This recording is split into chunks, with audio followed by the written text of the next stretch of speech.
Hey, this is part 2 of audition season. If you didn't check out part 1, go back and get that because we talked about wardrobe.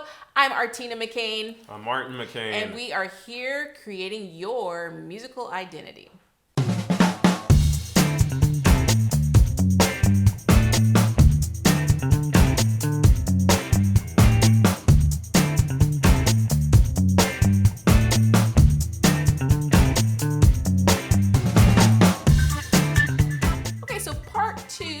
Talk about meeting the teacher and taking a tour. Absolutely. So if you are a prospective student, it is really important to, one, contact the teacher early, but then also meeting the teacher. I always feel with a prospective student, they're more at ease when they have met you before the day of the audition. And so that's really important to do. You're more at ease too. Yeah, absolutely. It would be great if you can get there a day or two early. I think Martin mentioned that in another video. If you can get there a day or two early and have contact with the teacher in a more casual situation, even if it's just talking, maybe you just want to ask a few questions, that can make you feel a lot more relaxed the day of the audition. And it's also a really good thing to try to get a lesson with the teacher too. You have to think, if you're going into college for the bachelor's degree, you're going to be spending 4 to 5 years with this teacher, or grad school 2 to 3 years with the teacher.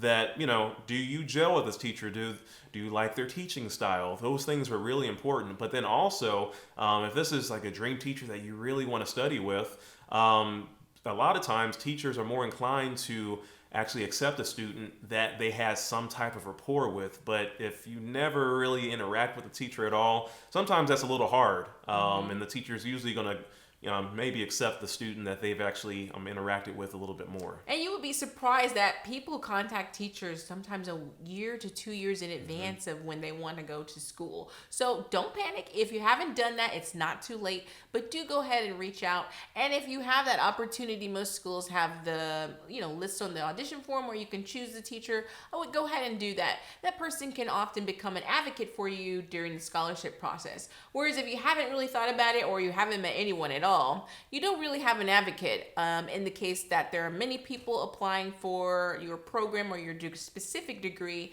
to come out on top and get that graduate assistantship and or scholarship money. So meet the teacher, especially if you're a junior or your first year of a master's and you're going to a doctorate program. Go ahead and get a feel of who you might want to be studying with. Taking a tour. Yes, taking a tour is really important. So like we discussed before, where the teacher is going to be a huge integral part of your development, but also you want to see where you're going to be spending the next 3 to 5 years. It's going to be your second home. And so seeing if the school has like different facilities that you're looking for as far as the concert hall, practice rooms, practice facilities. Some people like if there's a gym, just so many different things.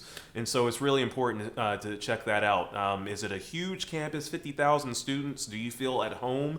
Or do you feel swallowed up in a university that large? Or is it a really smaller campus that you feel more at home? So those things are really important when it comes to that. And also living conditions. Absolutely. Some people want to live on campus. Other students don't want to live on campus. What do the surroundings around the campus look like? So that's really important for you to check out. So taking that tour, I know my university has official tours where they have a student or someone assigned to actually do an official campus tour. I always like to encourage students to do that. I can't imagine that there's any school that doesn't do that. Right. So you should definitely sign up for that. And another reason it's important to get there a few days early so you can have the full experience, because you're going to be there for a few years and you want to make sure you're making the right choice. So the challenge for the week is email the teacher or email several teachers. That is the most important thing for you to have someone in your corner that really wants to help you grow as a musician, but also as a person. So that's it for part 2. We'll be back next week with part 3.